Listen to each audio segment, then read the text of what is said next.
We begin tonight with some positive news. The struggling seaside suburb of New Brighton will hopefully see some action under the new transitional plan, Regenerate Christchurch. And of course, that's set to replace Sarah. It's just one of many areas around the city announced today who may benefit from this new Crown Council operation. Jared McCulloch has the details. It's nearly all ready to go. The next transitional phase of the region's recovery plan is continuing, with Sarah getting set to shut up shop mid-next year.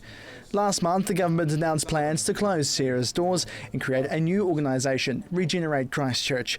The move looks to eventually give total power back to the council in 5 years' time. It will have an independent board which will be jointly appointed by the Crown and the council.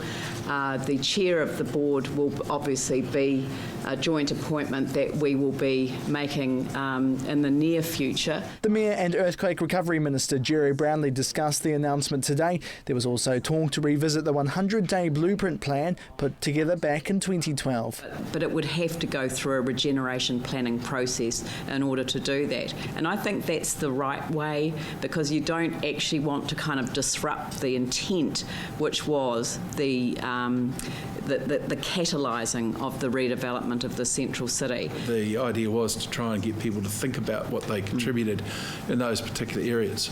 Now, you know, any plan is, anyone who builds a house knows that you start out with a plan and you end up paying twice as much as you might have because you throw other things into it. But it won't just be inside the 4 avenues on the cards. One of the first tasks will be New Brighton, desperate for help. The reason for that is clearly an area where regeneration is required, and there is such a strong link to the residential red zone as well. And others in the city could benefit further down the track. Any further areas that could be developed through the whole concept of regeneration will be worked on over time, and there will be the potential to add other areas over time as would be considered necessary. And I think Regenerate Christchurch should be thought of as an urban development authority.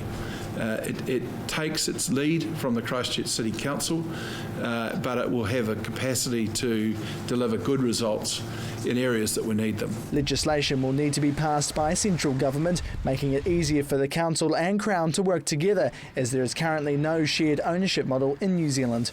The organisational shift will hopefully allow more public engagement into future plans around the city. Work will continue to introduce the new legislation by next month. Jared McCulloch, CTV News.